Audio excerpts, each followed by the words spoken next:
17واں عام سوال جو اکثر غیر مسلمان پوچھتے ہیں اسلام کے متعلق، وہ یہ ہے کہ اسلام میں آپ مسلمان موت کے بعد زندگی کے بارے میں ایمان رکھتے ہیں۔ اسلام میں کہا گیا ہے کہ موت کے بعد زندگی ہے، یہ آپ کیسے ثابت کر سکتے ہیں؟ یہ ثابت کرنے کے دو طریقے ہیں۔ ایک طریقہ ہے کہ آج سائنس اور ٹیکنالوجی بڑھنے کے بعد ہمیں پتہ چلتا ہے کہ قرآن مجید میں 6000 سے زیادہ آیتیں ہیں، اور ان میں سے 1000 سے زیادہ سائنس کے بارے میں علم دیتی ہمیں۔ آج سائنس اور ٹیکنالوجی بڑھنے کے بعد ہمیں یہ پتہ چلتا ہے کہ جو بھی کچھ قرآن مجید کہہ رہا ہے، تقریباً 80% جو بھی کچھ قرآن مجید میں لکھا ہے، آج سائنس اسے 100% تسلیم کرتی ہے۔ مثال کے طور پہ کس طریقے سے کائنات قائم ہوئی، سورج کے بارے میں، چاند کے بارے میں، ان سب چیزوں کے بارے میں جب ہم تحقیق کرتے ہیں، آج کی سائنس یہ کہتی ہے کہ 80% جو ہمیں معلومات ملتے ہیں قرآن میں سے، اگر ہم سائنس کے ذریعوں سے پرکھے تو پتہ چلتا ہے کہ وہ 100% صحیح ہے، باقی 20% ڈاؤٹ فل ہے، ہو سکتا ہے صحیح ہے، ہو سکتا ہے غلط ہے۔ اس میں سے ایک پوائنٹ بھی نہیں ہے، ایک آیت بھی نہیں ہے جسے سائنس نے غلط ثابت کیا ہے۔ کچھ چیزیں سائنس یہ کہتی ہے کہ سائنس ابھی اتنی ایڈوانسڈ نہیں ہے، اتنے آگے نہیں پہنچی کہ وہ اس قرآن مجید کے آیت پہ کچھ کہہ سکے۔ تو 80% قرآن مجید کا تقریباً 100% صحیح ہے، 20% ڈاؤٹ فل، نہ صحیح نہ غلط۔ تو میری منطق، میری لاجک یہ کہتی ہے اگر 80% 100% صحیح ہے اور 20% ہمیں نہیں پتا کیونکہ سائنس اتنی ایڈوانس نہیں ہے، تو میری لاجک یہ کہتی ہے کہ یہ 20% بھی انشاءاللہ صحیح ہوگی۔ It is not a blind belief, یہ اندھ وشواس نہیں ہے، یہ وشواس ہے منطق کے بل پر، بیسڈ آن لاجک۔ اور اس 20% میں سے ایک چیز ہے موت کے بعد زندگی۔ سائنس اتنی ایڈوانس نہیں ہے یہ پہچاننے کے لیے کہ موت کے بعد ہے زندگی۔ دوسرا طریقہ لوگ کو بتانے کے لیے کہ موت کے بعد زندگی ہے وہ یہ ہے، سپوز مثال کے طور پہ، اگر میں مثال کے طور پہ یہ ثابت کرنے کے لیے، موت کے بعد زندگی کو ثابت کرنے کے لیے، اونلی ہائپوتھیٹیکل، مثال کے طور پہ میں ایک ناستک ہوں اور میں ایک اسمگلر ہوں، دنیا میں سب سے بڑا اسمگلر، سب سے طاقتور اسمگلر، سب سے طاقتور چور، لیکن میں لاجیکل ہوں، میں سائنٹیفک ہوں، میں جو کچھ کرتا ہوں سائنس کے بنیاد پر کرتا ہوں اور منطق کے بنیاد پر کرتا ہوں۔ اور میں آپ سے پوچھنا چاہتا ہوں، آپ لوگوں سے جو یہاں ہیں، ایک آسان سوال، چوری کرنا بری بات ہے کہ اچھی بات ہے؟ بری بات ہے۔ ماشاءاللہ، یہاں بڑے مجمع میں ماشاءاللہ 1 لاکھ سے زیادہ لوگ ہیں، یہاں کوئی بھی کہتا ہے کہ چوری کرنا اچھی بات ہے؟ ہاتھ اوپر کیجئے۔ کوئی بھی کہتا ہے کہ چوری کرنا اچھی بات ہے؟ نہیں ہے، ایک بھی شخص نہیں کہہ رہا ہے، یہاں ایک بھی شخص نہیں کہہ رہا ہے کہ چوری کرنا اچھی بات ہے۔ سب لوگ مانتے ہیں کہ چوری کرنا بری بات ہے۔ ماشاءاللہ۔ ابھی مثال کے طور پہ جیسا میں کہہ رہا تھا کہ میں ایک ناستک ہوں، مثال کے طور پہ، الحمدللہ مانتا ہوں اللہ میں، لیکن مثال کے طور پہ اگر میں ناستک ہوں اور میں سب سے بڑا ڈاکو ہوں دنیا میں، سب سے طاقتور چور ہوں، سب سے بڑا اسمگلر ہوں، لیکن میں سائنس اور ٹیکنالوجی میں مانتا ہوں، میں منطق میں مانتا ہوں، میں لاجک میں مانتا ہوں، اتنا بڑا مجمع ہے ماشاءاللہ، 1 لاکھ سے زیادہ لوگ لگتے ہیں اس مجمع میں، میں پوچھنا چاہتا ہوں آپ صرف مجھے ایک وجہ بتاؤ، 2 نہیں، 3 نہیں، 4 نہیں، ایک وجہ بتاؤ کہ چوری کرنا میرے لیے برا کیوں ہے، اور میں چوری کرنا چھوڑ دوں گا۔ میں سب سے بڑا چور ہوں، سب سے طاقتور اسمگلر ہوں، سب سے پاورفل ہوں، اور میں لاجیکل ہوں۔ ایک وجہ صرف بتاؤ، 1 2 3 نے، منطق کے ذریعے، سائنس کے ذریعے۔ میں اندھ وشواس میں نہیں مانتا ہوں، سنی سنائی بات میں نہیں مانتا ہوں، منطق کے ذریعے، سائنس کے ذریعے، لاجک کے ذریعے ایک وجہ صرف مجھے بتاؤ کہ چوری کرنا بری بات ہے اور میں چوری کرنا چھوڑ دوں گا. آپ میں سے کوئی اتنے لوگ سب لوگ کہہ رہے تھے بری بات ہے بری بات ہے. مجھے ایک وجہ بتاؤ کہ میرے لیے بری کیوں ہے اور میں چوری کرنا چھوڑ دوں گا. کیا پولیس پکڑ لیں گی؟ بھائی صاحب بولتے ہیں پولیس پکڑ لیں گی. بھائی صاحب میں سب سے طاقتور چور ہوں. پولیس میرے کھیسے میں, منسٹر میرے کھیسے میں, دے آن مائی پے رول. میں ان کو ہفتہ دیتا ہوں, کوئی پولیس مجھے نہیں پکڑیں گی. عام چور ہوئے گا تو پولیس پکڑے گی. میں بہت طاقتور چور ہوں, پولیس میرے کھیسے میں, منسٹر میرے کھیسے میں. آپ ایک وجہ بتاؤ کہ کیوں چوری کرنا بری بات ہے اور میں چھوڑ دوں گا.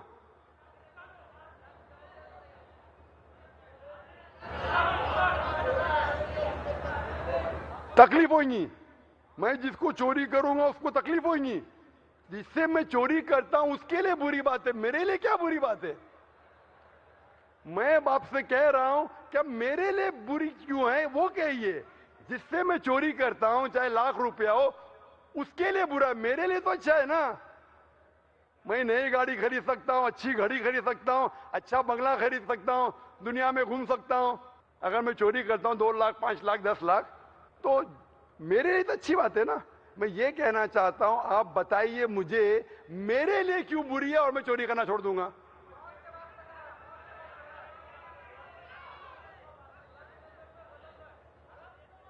حرام کی کمائیں, یا بھائی صاحب نے بولا حرام کی کمائیں, یہ کدھر لکھا ہے حرام کی کمائیں؟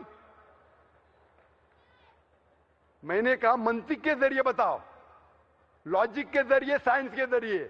میں سائنس کی کتاب پڑھا ہوں, کدھر بھی سائنس کی کتاب میں نہیں لکھا ہے کہ چوری کرنا حرام ہے.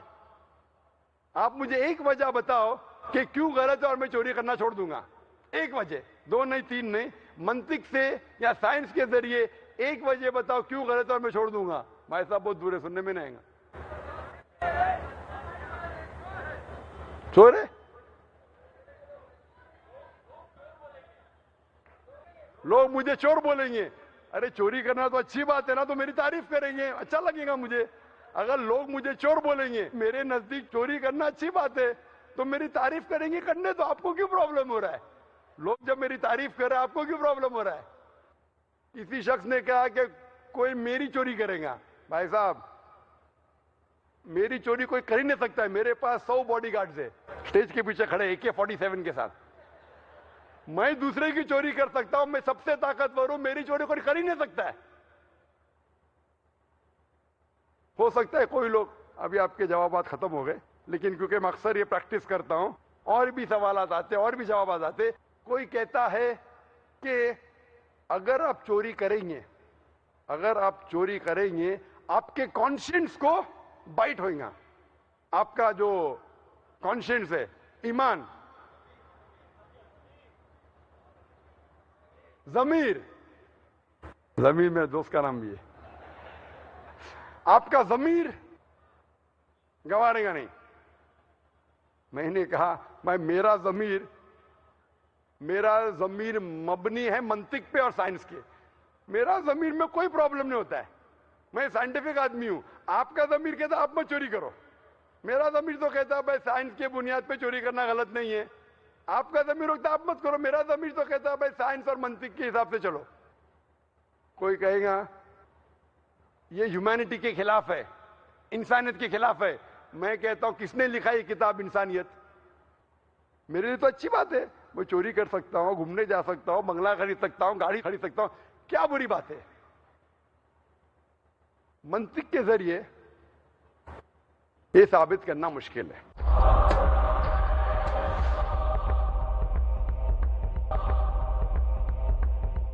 ابھی ہم اپنا سائڈ ادلا بدلی کرتے ہیں, بدلتے ہیں. آپ وہ ہے ناستک, مثال کے طور پہ چور یا بڑے ڈاکو, اور میں ایک مسلمان ہوں, چھوٹا سا دائی ذاکر. میں مانتا ہوں, میں اگر کہوں گا اس سے کہ پولیس پکڑیں گے, وہ کہیں گا پولیس میرے کھیسے میں, منسٹر میرے کھیسے میں. آپ کی کوئی چوری کریں گا, وہ کہیں گا میرے کوئی چوری کر ہی نہیں سکتا ہے, میرے پاس 100 باڈی گارڈ ہے. کوئی کہیں گا ارے وہ بیچارے کو تکلیف ہو رہی ہے, وہ کہیں گا اس کو تکلیف ہوتی ہے ہونے دو، مجھے تو فائدہ ہے تو میں چوری کروں گا. میں کہوں گا کہ آپ کا ضمیر نہیں گوارے گا، میرا ضمیر تو کہتا ہے منطق کے حساب سے چلو.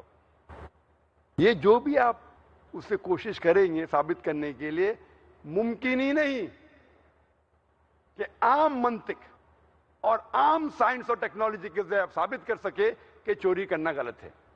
لیکن اگر آپ قرآن کا سہارا لیں گے، اور سب سے پہلے کانفرنس میں تقریر کیا تھا از دا قرآن گاڈز ورڈ، کیا قرآن اللہ کا پیغام ہے؟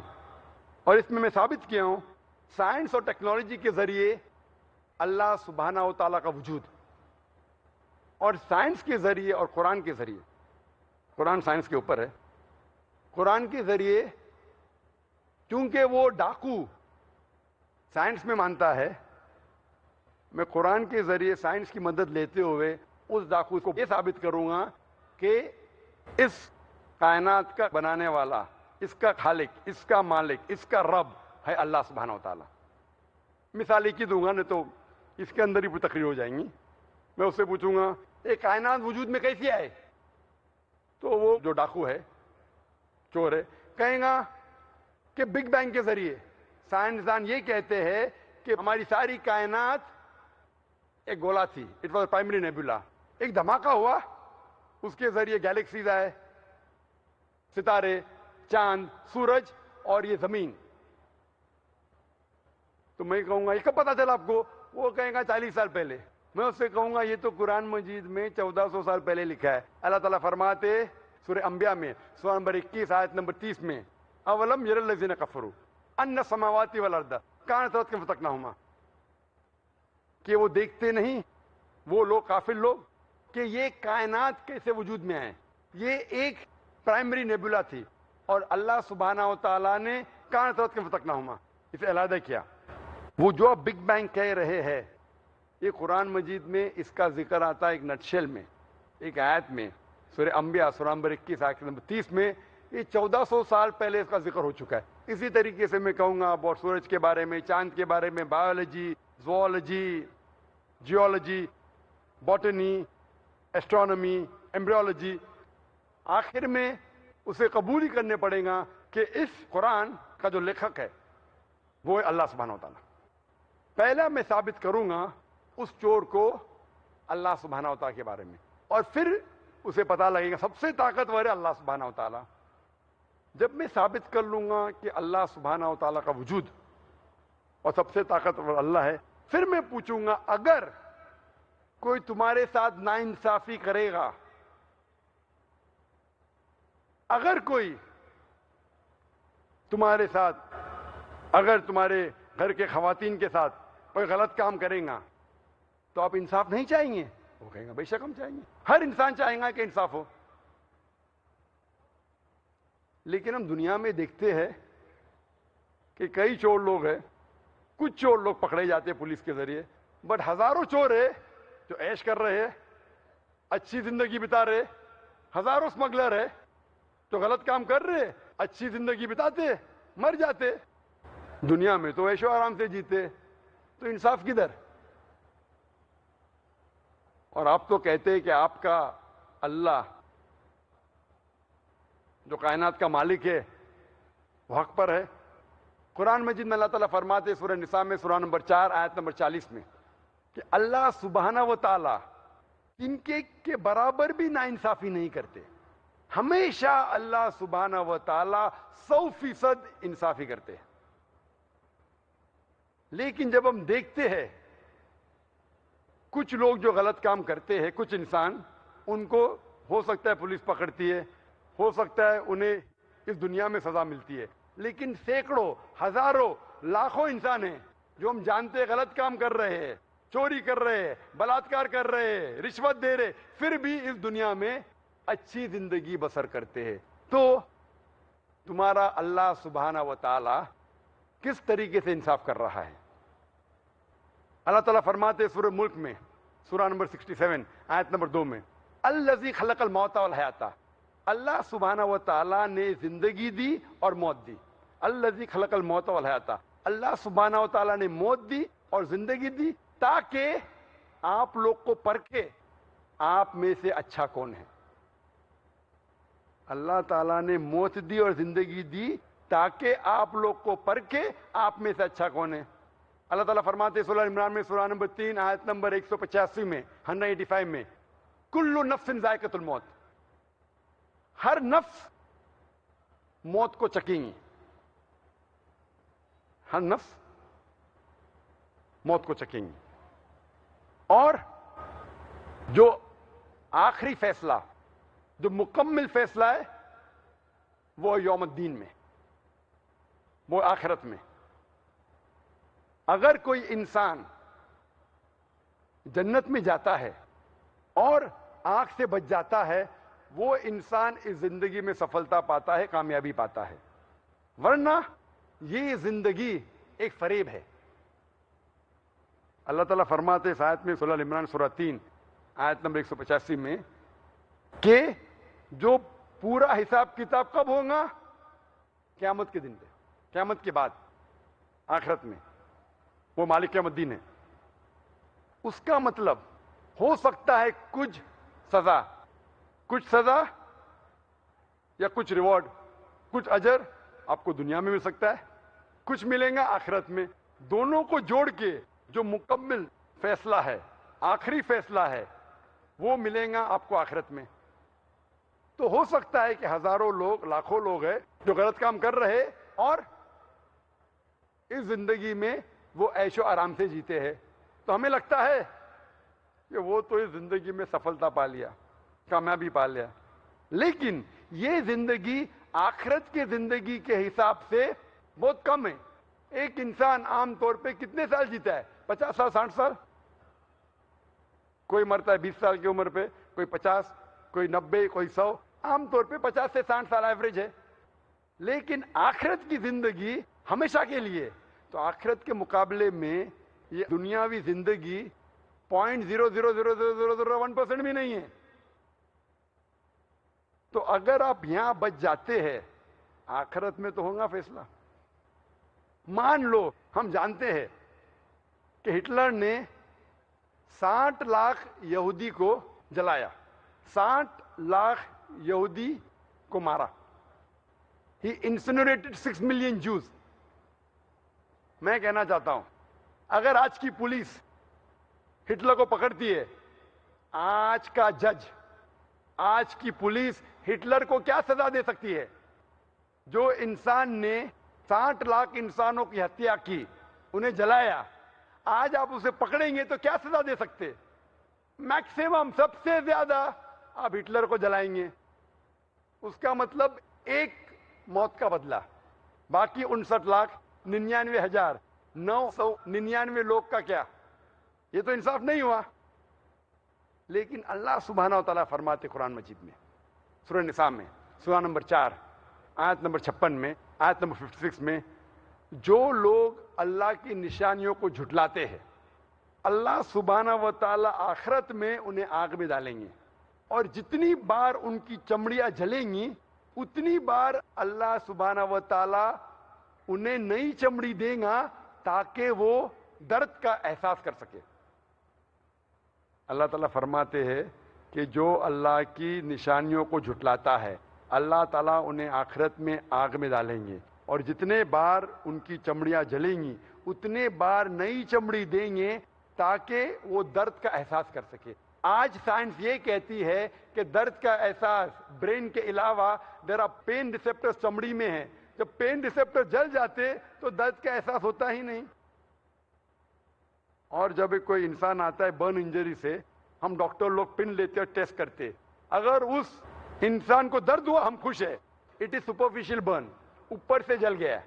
اگر اسے درد کا احساس نہیں ہوتا ہے ہمیں دکھ ہوتا ہے، it is a deep burn, اس کے پین ریسپٹر جل چکے ہیں.